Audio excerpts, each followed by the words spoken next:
This message is brought to you by Wonder Wellness Cannabis Gummies. Where is your journey to wellness taking you today? Wonder offers the convenience of effects-forward, low-dose gummies to take you there. Relax, laugh, or focus. It's your choice. It's cannabis in control. Discover the wonder of cannabis and wellness. Visit us at wonderwellness.co. These products are intended for persons 21 plus in Illinois. Individual experiences may vary. My name is Gary Mitchum Reeves. These are the stories of my life. From the time as a small lad sitting by the fireplace with my grandfather listening to his tales, to running moonshine on the backcountry roads of North Georgia, being wrongfully convicted of a murder. These are stories of family, of love, of loss, of growing up too fast. Welcome to Mitchum.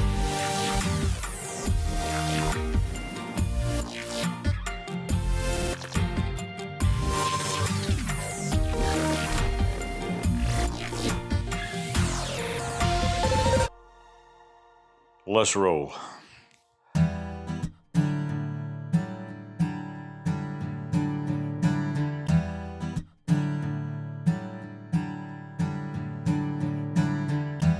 Hello, folks. This is Mitchum back with you.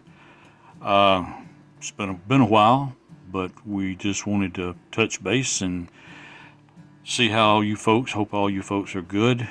Linda and I are fine. We've survived through the pandemic, and we're doing okay. And hopefully we're going to be able to do a little story for you here.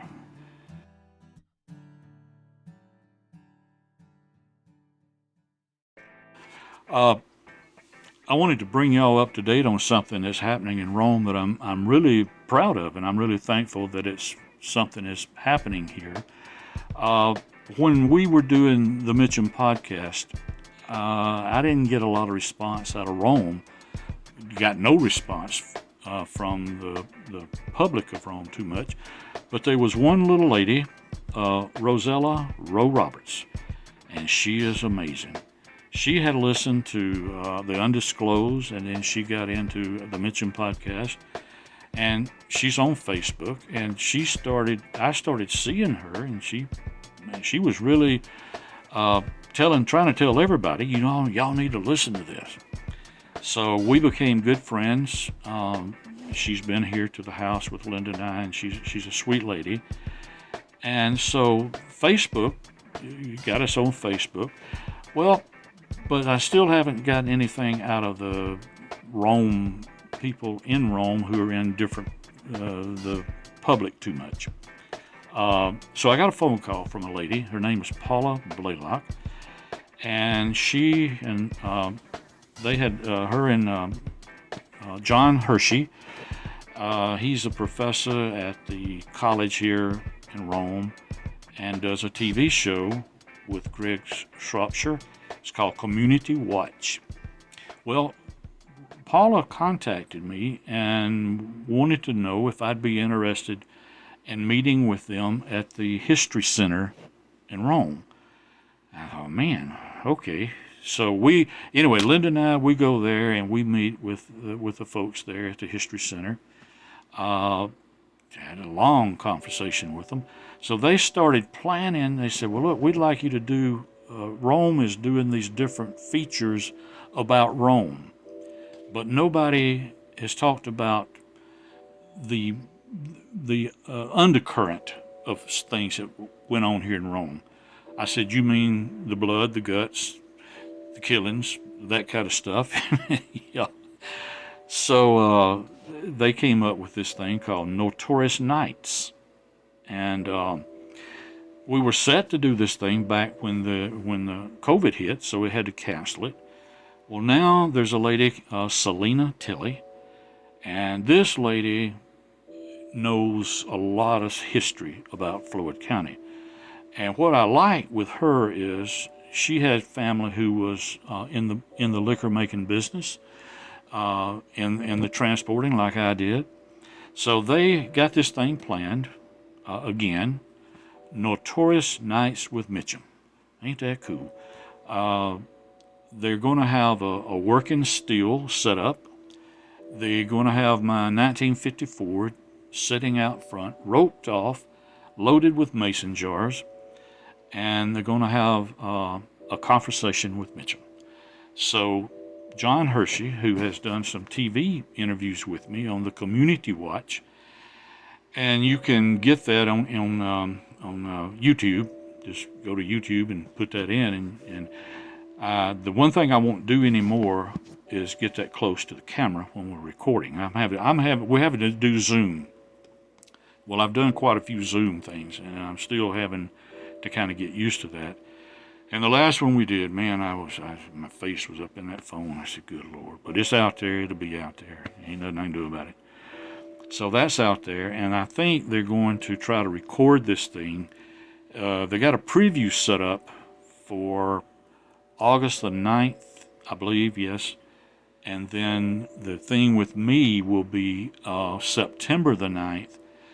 And we're going to post the poster that they've got made for this that gives you how to contact to get tickets for it. So if any of y'all that are close by and want to come and see and hear me, I'm supposed to be there. This will be my first public debut.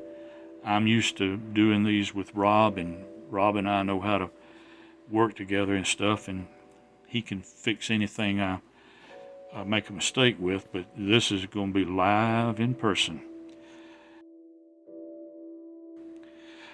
But it's what's amazing about it is this is the first time the city of Rome, or Floyd County, has acknowledged me. I'll be speaking September the 7th at the History Center on Broad Street in Rome, Georgia.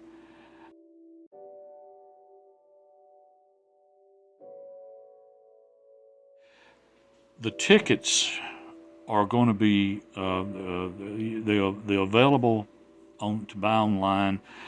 Or in Rome, there's the Welcome Center in Rome. Now get this. This is the Welcome Center in Rome, and it used to be a railroad station. It came from a community north of Rome called Reeves Station. That was my pop's kinfolks. And so they donated that to the city of Rome if they would always use it for the Welcome Center. And so they do that. And so you can go there. I think you're going to be able to go there and buy tickets on site. You know, if you don't want to buy them online, it'll be available to buy on site.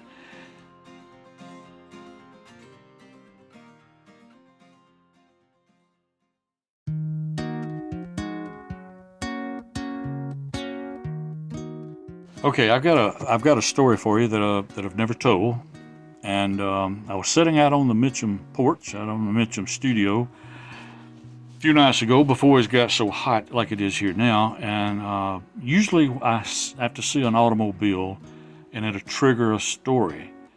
This story just came to me out of the blue, and it happened in the early '60s. I was running moonshine, and I was running bonded liquor. I was really running a lot of bonded liquor into Floyd County at that time.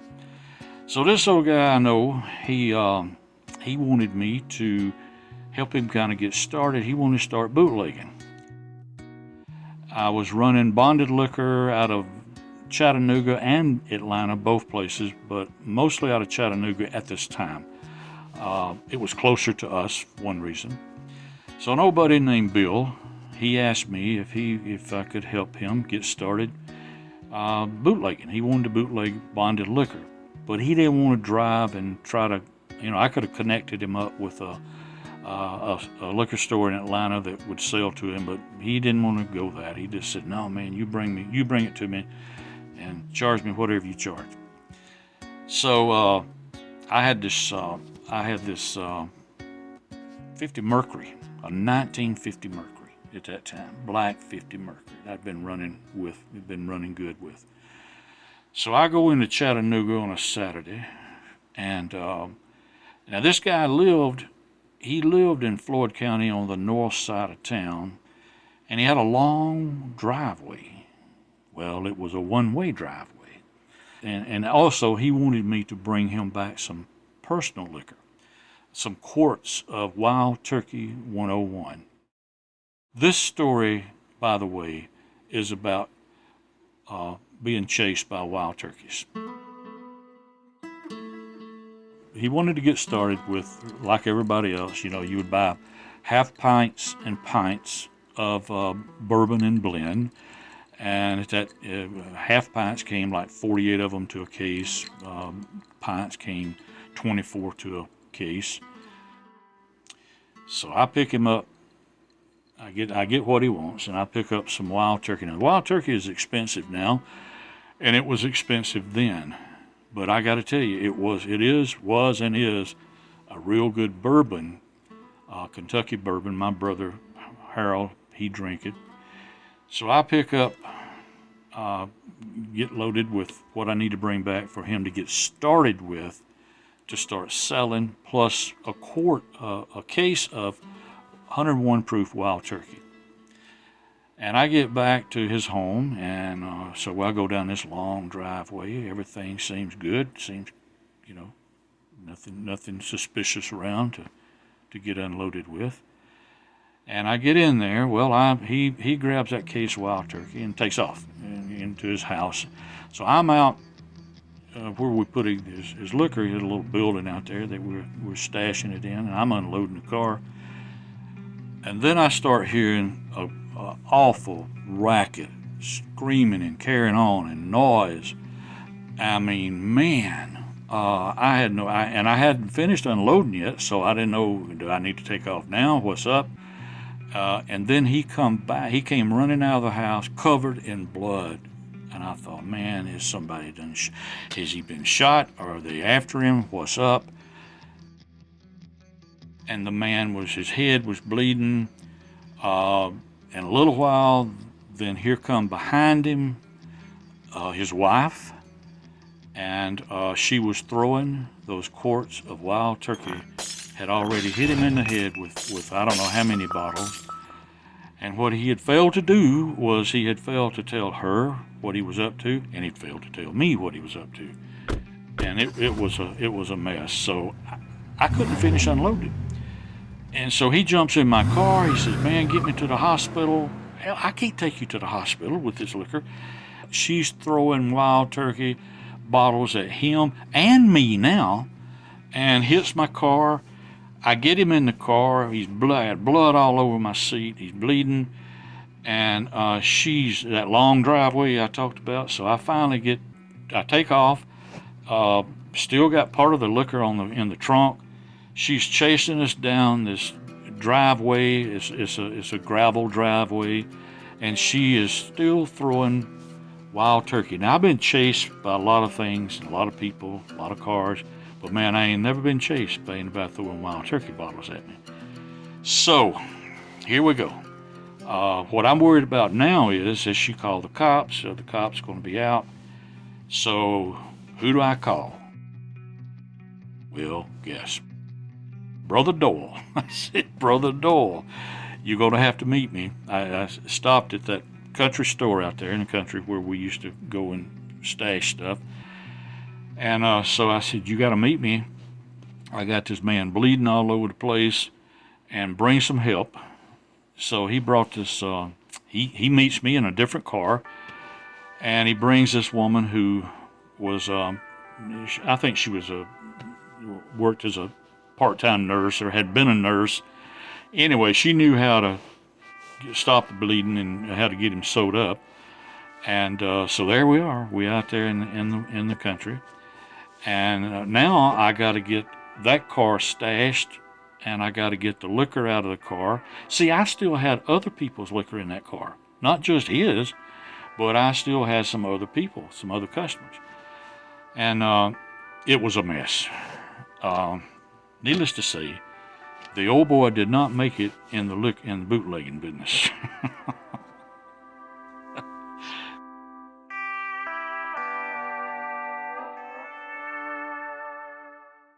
We had people who knew how to sew you up, people who knew how to get bullets out of you, without having to go to the hospital. I couldn't take the man to the hospital. I couldn't afford to go to the emergency room, still loaded with liquor. And then she had hit my car with a few bottles, had busted the back window in the Mercury. Doyle, he got the guy and the woman and went to a safe house with him, probably farmer's shack, and got him to safety, and the old boy survived, but he did not make it as a bootlegger. And I wasn't going to try to help him get in the bootlegging business anymore. We were done. Finished. But he was still a friend, so it was a trip. I liked the guy. He had a wife that was she had a fierce, serious temper, and they stayed together though. They managed to stay together until they left the planet, which they lived together many more years after that. He just didn't try to bootleg no more whiskey. She wasn't going to have it. But he should have told her, and he should have told me. At least he should have told me. I ain't told her. He should have told me something. Should have prepared me for that experience. But wild turkeys was flying all over North Rome. I hope you folks enjoyed that story. It's a new one that we haven't told. And if I come up with any more that we can tell, hopefully we can do that again soon. Thank you very much.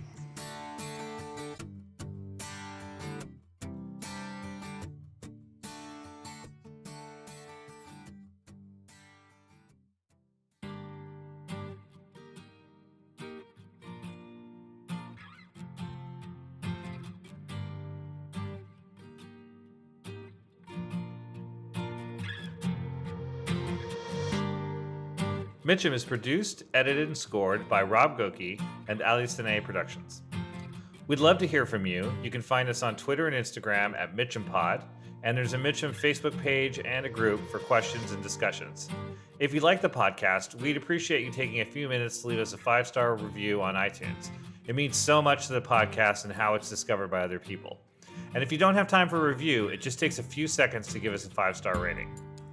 Feel free to reach out if you have any questions about the stories Mitchum's telling. He'd be happy to elaborate, and if we get enough of them, we'll do Q&A episodes as needed.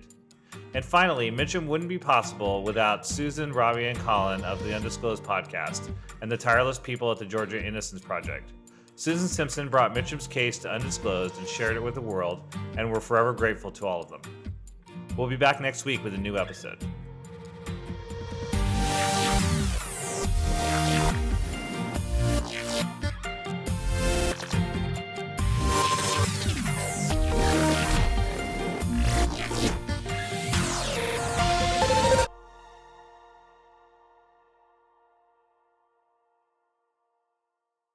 Summer happens at Speedway because everything you need for summer happens at Speedway. Like drinks. Drinks happen. The freshly brewed drink, the splashed over ice drink, the wake you up drink, the cool you off drink, the make your brain hurt for a minute drink. All poured however you want them, whenever you want them, all summer long. So on every hot day, you have something cold to sip. Speedway. Summer happens here. And now, get any size fountain or Speedy Freeze for just 99 cents. Excludes maximum. This message is brought to you by Wonder Wellness Cannabis Gummies. Where is your journey to wellness taking you today? Wonder offers the convenience of effects-forward, low-dose gummies to take you there. Relax, laugh, or focus. It's your choice. It's cannabis in control. Discover the wonder of cannabis and wellness. Visit us at wonderwellness.co. These products are intended for persons 21 plus in Illinois. Individual experiences may vary.